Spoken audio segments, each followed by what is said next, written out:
My girlfriend screamed, "You'll never be good enough for me," at her party. I smiled and said, "Maybe you're right." Then I walked out. Hours later, her friend texted me. One sentence that changed everything. "Hey Reddit, 3 weeks ago I thought I had everything figured out. Turns out I was living in a carefully constructed fantasy, and all it took was one party to burn it all down. Buckle up, because this gets messy." I'm Ryan, 29 male, and until recently I was in what I thought was a solid 4-year relationship. Met Vanessa at a mutual friend's birthday party when I was 25. She was magnetic, the kind of woman who walks into a room and immediately becomes the center of it. Worked in marketing for some tech startup, always talking about disruption and scalability and other buzzwords I didn't fully understand, but nodded along to anyway.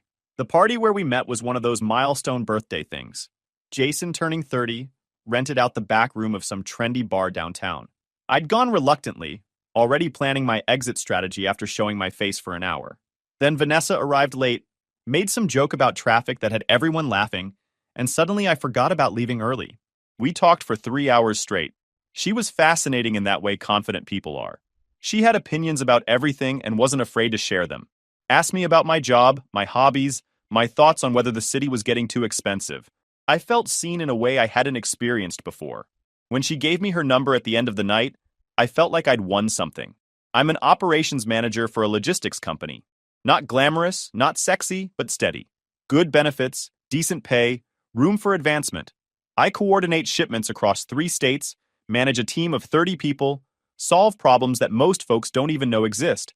The kind of job that lets you sleep at night because you're not worried about whether you can pay rent next month. Apparently, that stability was eventually going to become the problem. Our first few months were incredible. She'd text me throughout the day with random observations or funny things she'd seen. We'd meet for lunch when our schedules aligned. She introduced me to restaurants I'd never heard of, art galleries I didn't know existed, events and happenings around the city that made me realize I'd been living in a bubble.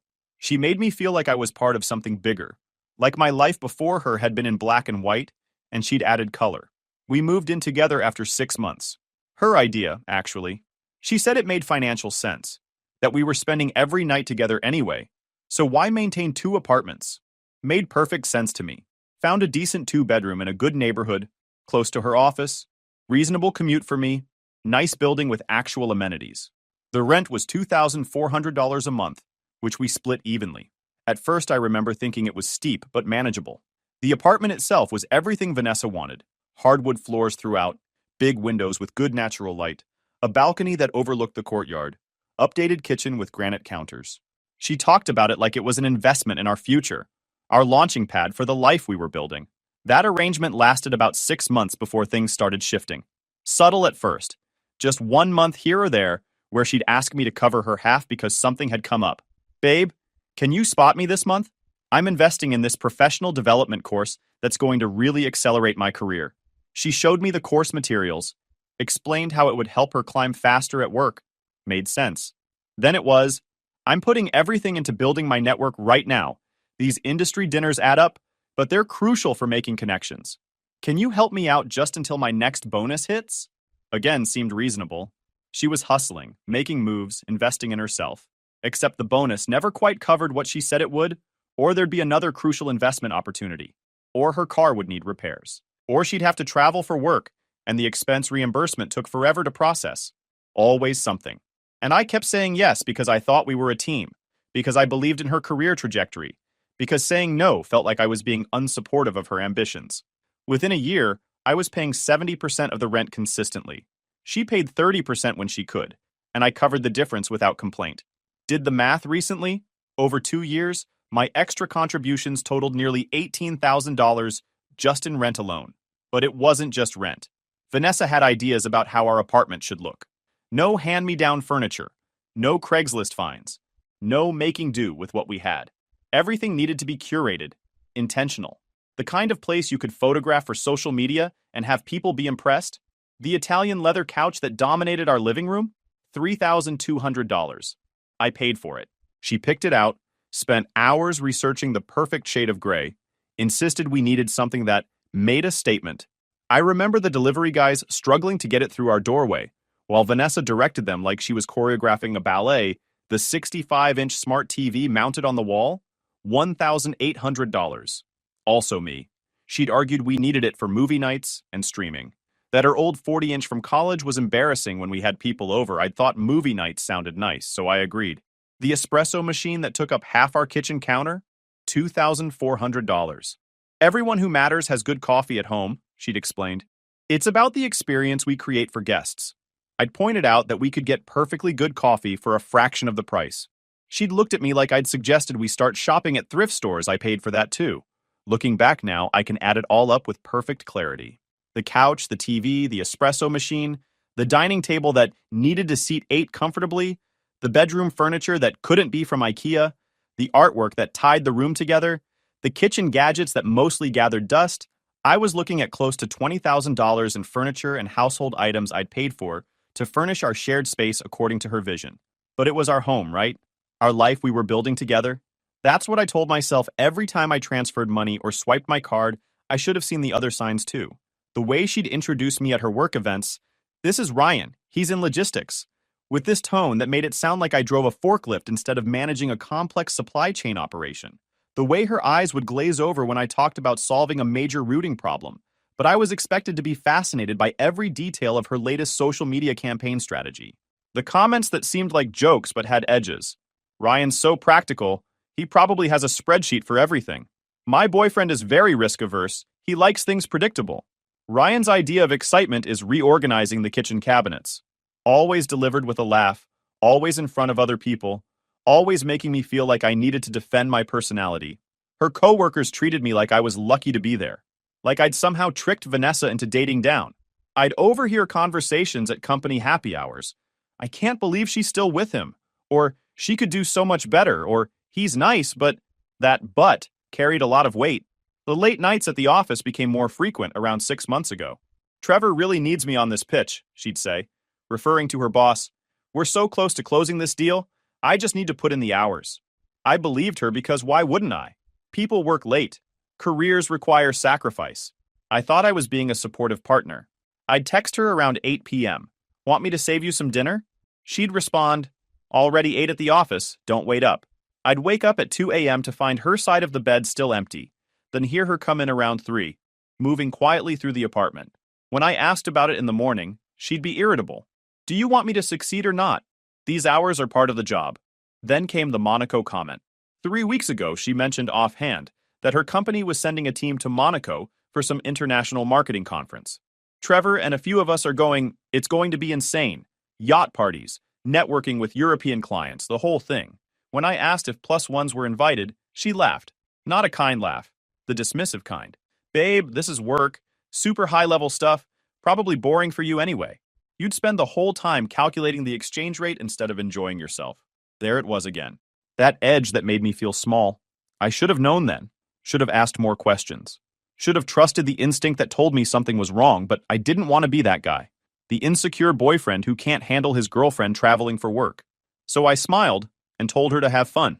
Asked her to bring me back something from Monaco. Tried to be cool about it. The party happened 2 weeks later. The night everything exploded. Vanessa's company had just closed some major deal with a client in Seattle. The details didn't matter to me, but it mattered to her. She wanted to throw a celebration at our apartment. Just a small thing, she promised on Monday. Maybe 15 people, some drinks, celebrate the win. By Wednesday, maybe 15 people had become probably closer to 25. By Friday, she was texting me updates. So a few more people heard about it and want to come. Probably 30 now, but it'll be fine. The apartment is big enough. The day of the party, I spent 8 hours cleaning and setting up. Vanessa had a crucial client meeting that mysteriously ran until 6 p.m., so I handled everything solo scrubbed, both bathrooms until they sparkled, vacuumed every surface twice, moved furniture to create better flow for people to mingle, set up the bar area with all the expensive glassware she'd insisted we buy for hosting. I made 3 trips to different stores. The regular grocery store for ice and mixers, then the fancy liquor store across town for the specific brands of spirits she wanted, then back to a different store because apparently the regular ice wasn't good enough. She needed the clear ice that melts slower and looks better in photos. Made sure we had enough of everything. Enough cups, enough napkins with witty sayings printed on them that she'd ordered special. Enough of those little wooden skewers for garnishing drinks. Set out bowls of fancy nuts and imported chocolates. Arranged the cheese board she'd planned with meticulous attention to color and texture. By 7 p.m., I was exhausted, but the place looked perfect, like something out of a magazine. Vanessa got home at 7:30, dropped her bag by the door, took one look around, and her first words were, "The lighting is all wrong. We need more ambiance." She spent the next 20 minutes repositioning every lamp in the apartment, while I tried not to feel completely dismissed. Moved the floor lamp from the corner to beside the couch, decided that was wrong, moved it back, turned off the overhead lights, turned them back on at half brightness, turned them off again. Nothing I'd done was quite right. "This is supposed to impress people," she muttered, adjusting a table lamp for the fourth time. "First impressions matter." People started arriving at 8, not 15 people, more like 35. Her co-workers, some friends I'd never met, a few people who looked like they'd stepped out of a startup founder magazine. Everyone was dressed like they were at a networking event, not a casual apartment party. Designer jeans and blazers, expensive watches, shoes that probably cost more than my car payment. I felt underdressed in my dark jeans and button-up shirt, the outfit Vanessa had approved earlier, but that now felt completely inadequate. I played host, refilled drinks when glasses got low, made small talk about the weather and weekend plans, laughed at jokes I didn't quite get about company politics and industry drama I wasn't part of. Vanessa was in her element, floating from group to group like a hummingbird, telling animated stories, getting louder and more theatrical as the night went on. She barely acknowledged me except to make requests. "Ryan, we're out of ice." "Ryan, someone spilled something in the bathroom." "Ryan, can you turn the music up?" I was staff at my own party. Around 10 p.m., I was in the kitchen refilling the ice bucket for the third time when I heard her voice cutting through the background noise of conversation and music. "Honestly, I don't even know why I'm still with him." I froze. The ice bucket felt suddenly heavy in my hands, the cold seeping through and making my fingers ache. I looked up and could see her through the doorway to the balcony, standing in a circle with 3 of her co-workers, 2 women I vaguely recognized from company events, and a guy who I think worked on her team. One of the women said something I couldn't quite make out. Vanessa laughed. Not her genuine laugh, the performance laugh she used when she wanted people to think something was funnier than it actually was. "No, seriously," she continued, her voice carrying clearly now into the kitchen, where I stood frozen. "Ryan is nice. Like, he's very nice. But nice doesn't pay for a lifestyle, you know? Nice doesn't get you into the rooms that matter. I need someone who matches my energy. Someone who's actually going places instead of just existing comfortably." The ice started melting against my palms. Water dripped onto my shoes, onto the kitchen floor. I couldn't move, couldn't look away, couldn't process what I was hearing. The guy in the circle said something that included the word stable, and Vanessa actually snorted. Stable is just another word for boring. He's been in the same job for 4 years. Same routine, same conversations, same everything. Do you know he still uses a paper planner? Like, who does that? Meanwhile, I'm building an actual career, making real connections, creating opportunities. And he's just there, taking up space. One of the women said something about loyalty, and Vanessa waved her hand dismissively. Loyalty doesn't get you a corner office. Loyalty doesn't get you invited to Monaco. I need someone who understands ambition, who gets what it takes to actually succeed instead of just coasting. That's when she saw me. Our eyes met through the doorway. For maybe 2-3 seconds, we just stared at each other. I waited for the embarrassment to register on her face. The shame. The panic of being caught talking about your boyfriend like he's a disappointing appliance you're planning to return.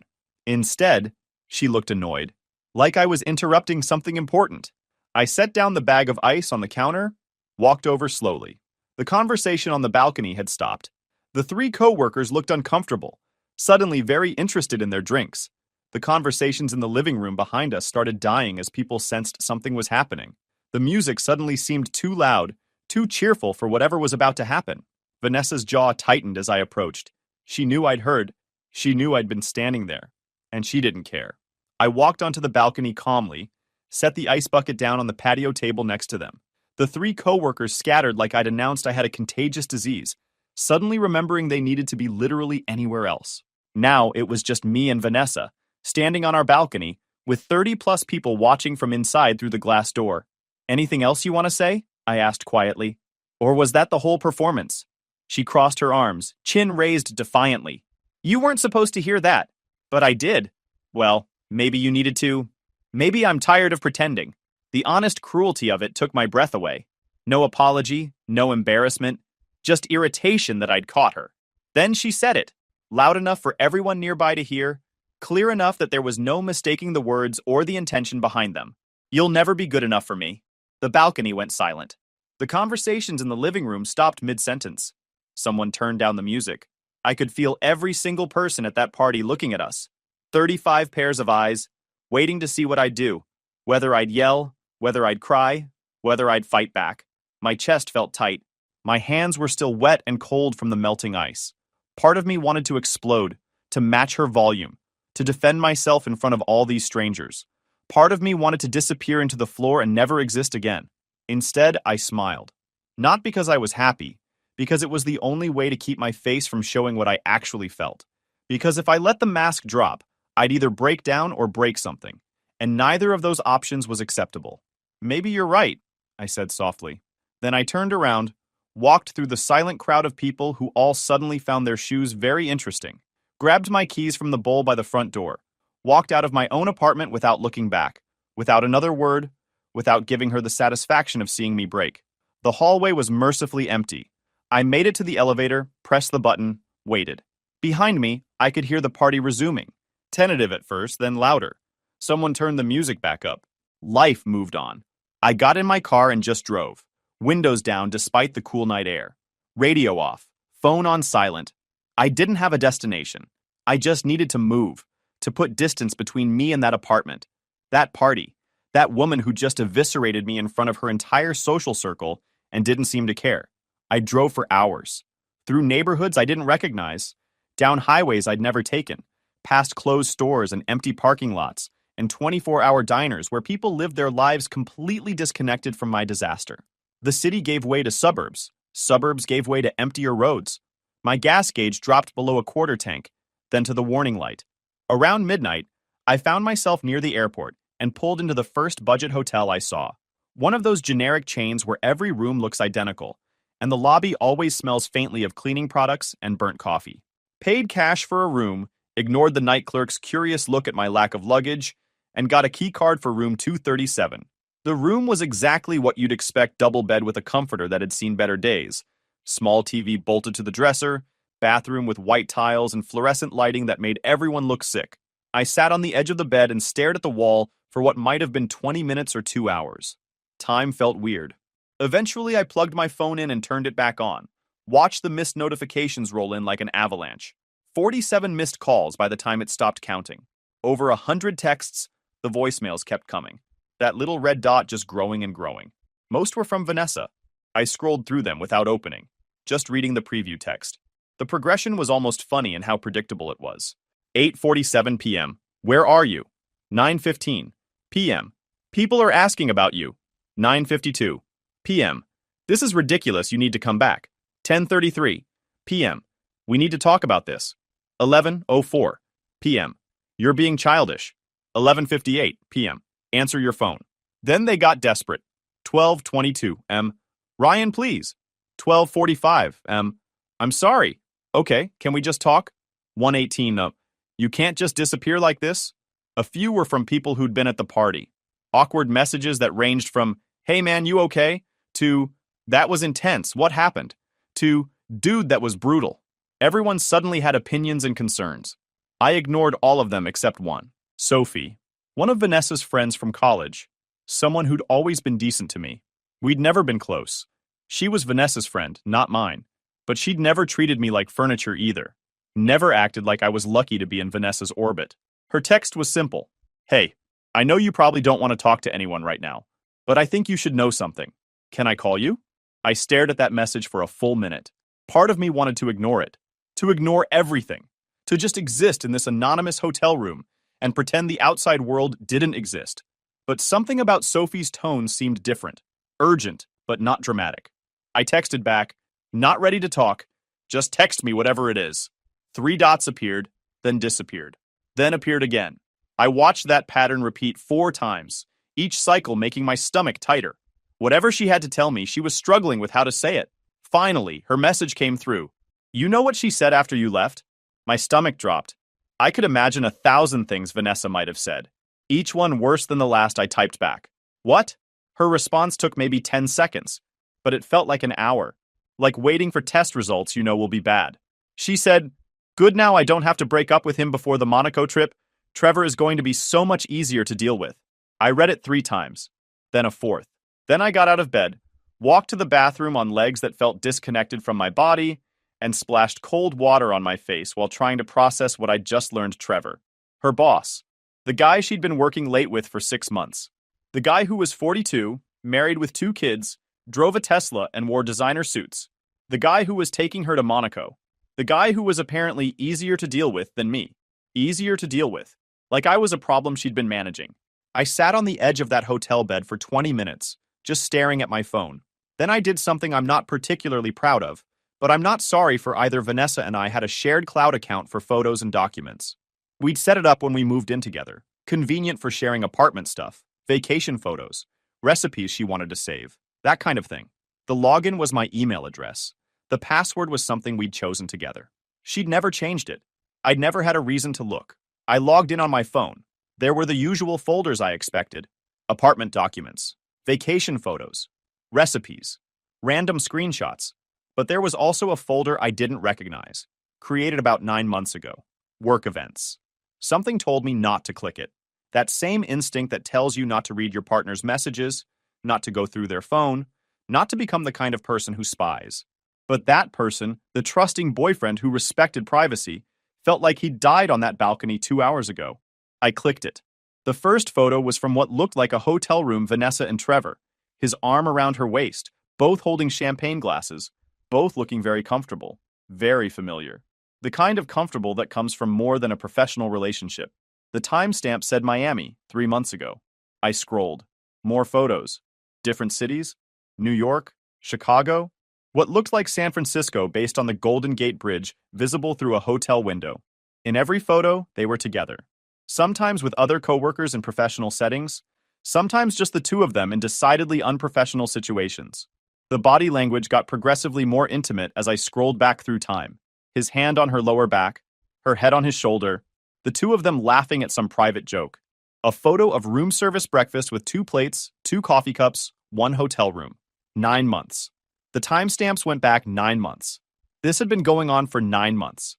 I sat in that hotel room and went through every single photo methodically, took screenshots of the most damaging ones, noted dates and locations, built a timeline in my head of every time she told me she was working late, every weekend, team building event, every business trip I'd supported her taking, every time I'd encouraged her to pursue her career, even when it meant less time together. All lies. Every single one. The Miami trip in February? She'd told me it was a client pitch that only Trevor and 2 junior associates could attend. The photos showed her and Trevor on a hotel balcony at sunset. No other coworkers visible. The New York trip in March? Supposedly a rush project with insane deadlines. The photos showed them at a Broadway show, dressed up, looking like any other couple on a date. The Chicago trip in April?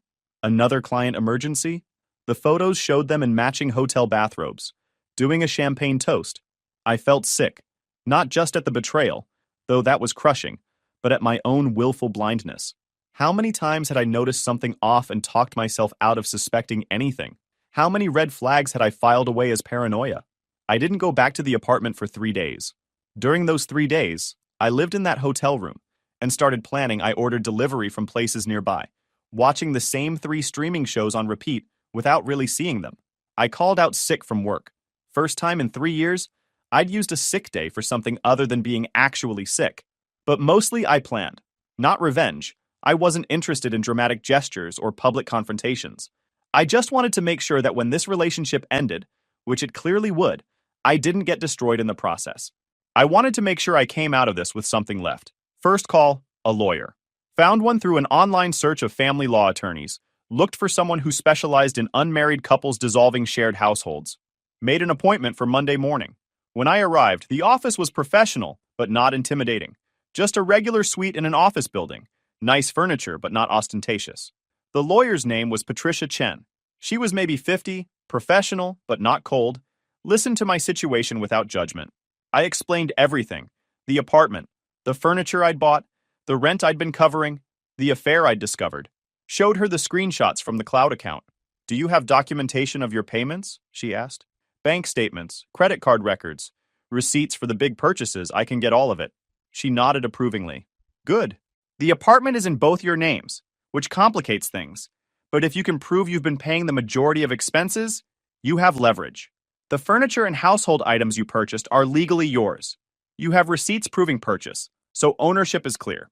We talked for an hour about my options, the process for removing someone from a lease, what constituted proof of financial contribution, how to protect myself from false accusations. Apparently common in breakups, she told me. She advised me to document everything, keep all communications in writing from now on, avoid any situation where accusations could be made without witnesses or proof. I left her office with a plan and a retainer fee of $2,500. Money I didn't particularly want to spend, but money that would protect everything else I'd built. I spent the next 2 days documenting everything. Went to the bank and printed out 2 years of statements. Went through my credit card accounts online and downloaded every transaction. Organized by month. Pulled up my Venmo history. All those times she'd requested money for her half of rent, or utilities, or groceries that I'd paid without question. Made spreadsheets. Organized everything by category and date. Created a timeline of expenses. Rent, my contributions versus hers. Utilities, same breakdown. Furniture and household items. Every receipt I could find. Every invoice. Every delivery confirmation. The numbers were staggering when I finally added them all up. Just in rent alone, where I'd been covering 70% for 2 years, my extra contributions totaled $17,920. Add in the utilities I'd fully paid for the past year because she said her bonus would cover it later, another $2,800. The furniture and appliances and household items, $19,600 that I could prove with receipts. I was looking at nearly $40,000 that I'd put into our shared life that she hadn't contributed to. $40,000. The down payment on a house, a new car, a year of freedom to switch careers if I wanted. All of it poured into maintaining a lifestyle she'd wanted but couldn't afford, supporting a relationship she'd been cheating on anyway. I also went through her text messages, the ones she'd sent me over the past 6 months. Found a pattern I'd missed while living it. Every time she'd worked late, every time she'd had a weekend team event, every time she'd traveled for work, they all lined up with the photos in that cloud folder, working late with Trevor on the Seattle pitch. Photo of them having dinner at a steakhouse. Date stamped the same night. Team building weekend in Chicago, so boring but necessary. Photos of them in that hotel room, nowhere near a conference room. Early morning client meeting, don't wait up. Photo of them having breakfast together at 10 a.m. Clearly having just woken up. She'd been documenting her own affair, probably for her own memories, never thinking I'd see it. The arrogance of it was almost impressive. On day 4, I finally went back to the apartment. It was Tuesday afternoon, middle of a workday, which meant Vanessa would definitely be at the office. I'd texted her that morning, the first communication since I'd left, just saying I'd come by to get some things while she was at work. Her response had been immediate. We need to talk. I didn't reply. The apartment looked like a hurricane had hit it. The party mess was everywhere. Empty bottles and glasses, plates with dried food, someone's jacket draped over a chair. The special clear ice I'd bought had long since melted in the bucket. The carefully arranged cheese board was a dried-out disaster. Apparently, Vanessa hadn't bothered cleaning up after everyone left. I started packing methodically. Clothes first. Everything I owned went into garbage bags since I hadn't brought suitcases. My laptop and work stuff, important documents from the filing cabinet, photos from before Vanessa, my family, my friends, my life before her. Left behind any photos of us together. As I was packing, I heard keys in the lock. She'd come home early, probably got my text and decided to ambush me. Vanessa walked in and stopped short when she saw me. She looked rough, hair not styled like usual, wearing sweatpants and a company hoodie instead of her normal put-together work outfit. Her eyes were red and puffy, like she'd been crying. The place was still a disaster around us. "Where have you been?" she asked, setting her bag down. Her voice was different, smaller, less certain. "I've been worried sick." I continued folding a shirt. "Have you?" "Of course I have. You just left without saying anything." "You told 35 people I wasn't good enough for you," I said, keeping my voice level. Calm. "What exactly did you want me to say?" She bit her lip, and for a second I thought she might actually apologize, that she might acknowledge what she'd done, show some remorse, act like the person I'd thought I knew. Then, I was just venting. You know how I get when I'm stressed about work? There it was. The excuse. The deflection. Making it my fault for taking offense instead of her fault for giving it. "Which part was venting?" I asked, still folding clothes methodically. "The part where you said nice doesn't pay for a lifestyle? The part where you said I'd never be good enough? The part where you told strangers I was boring and taking up space?" Which specific part should I have been cool with? Her expression changed. The fake concern evaporated like it had never existed. Her face hardened, jaw set, eyes cold. You were eavesdropping. You were talking about me 10 feet away at my own party. She crossed her arms defensively. Look, I'm sorry if your feelings got hurt, but you've been coasting for years, Ryan. I'm out there building an actual career, making real connections, creating opportunities. And you're just comfortable. You're fine with being exactly where you are, doing exactly what you've always done. I need more than comfortable. I need someone who matches my ambition. I nodded slowly, still packing, acting calmer than I felt. Does Trevor match your ambition? Her eyes went wide, just for a second, just a flash of panic before she caught herself. But I saw it. The confirmation, who told you? She stopped herself immediately, realizing she'd just admitted it. It's not what you think. Really? I pulled out my phone, opened the cloud folder, and held up a photo of her and Trevor in matching hotel bathrobes. Clearly in the same room, clearly not working. What is it then? Her face went white, then red, then back to white. Her mouth opened and closed like she was trying to find words that didn't exist. Sophie showed me, I lied, deciding to protect the fact that I'd accessed the account myself. Let her think someone betrayed her. Let her feel what that's like. We're co-workers, she tried, but her voice was shaking now. Those were work events. You're taking things out of context. You're being paranoid and seeing things that aren't there. I pulled out my phone again, started scrolling through more photos. Miami in February, New York in March, Chicago in April, San Francisco in May, 9 months of work events where you and your married boss just happened to share hotel rooms? She stared at me like I'd just spoken a foreign language. Get out, I said quietly. This is my apartment too. Actually, I pulled out the folder Patricia had prepared. Copies of the lease, copies of my bank statements, copies of every payment I'd made. According to the lease and the payment history I've been documenting for the past 4 days, I've covered 70% of the rent for 2 years. That's nearly $18,000 beyond my share. So here's what's going to happen. I set the folder on the counter between us. You're going to pack a bag and leave tonight. You're going to find somewhere else to stay while we figure out how to break the lease or get your name removed from it. You're going to take your personal items and nothing else.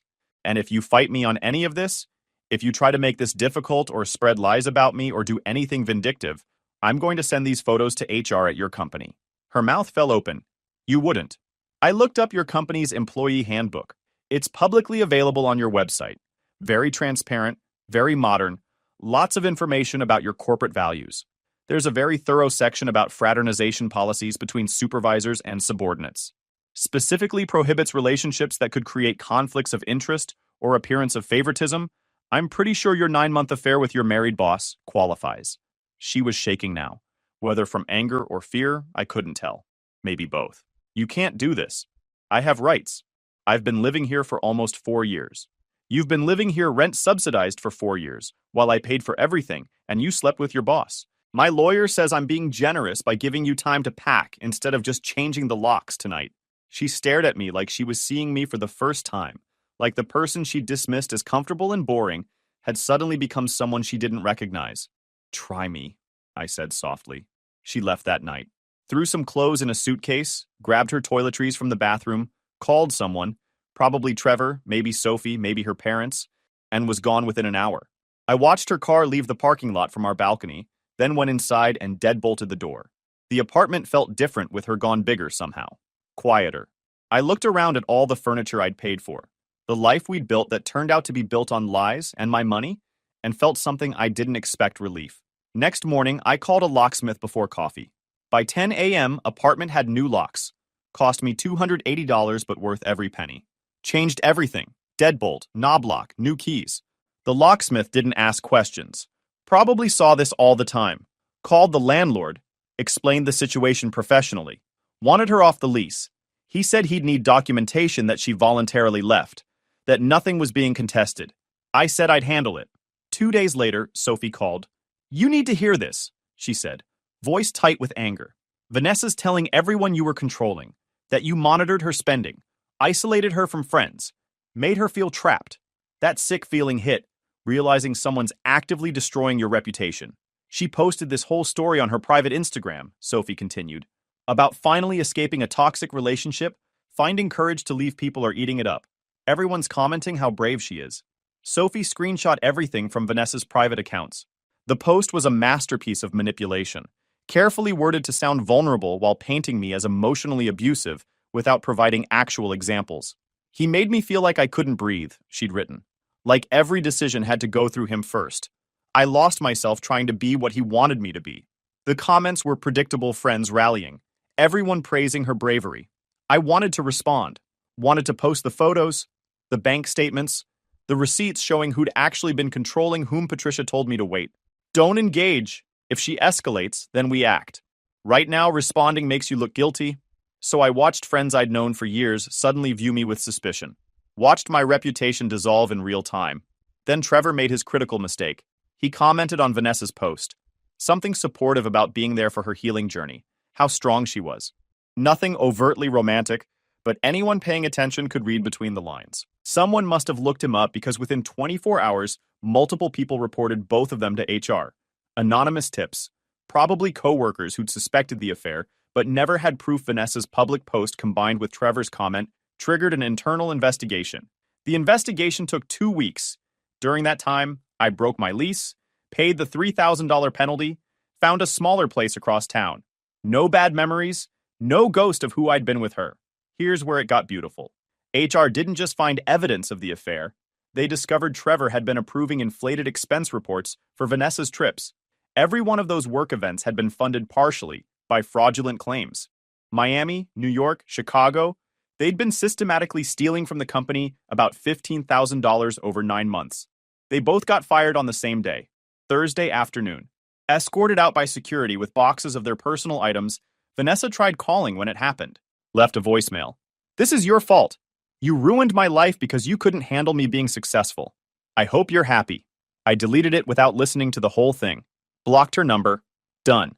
Guys, we are so close to hit 100,000 subscribers on this channel. If you are not subscribed to the channel, please consider subscribing. It really helps hit that 100,000 mark.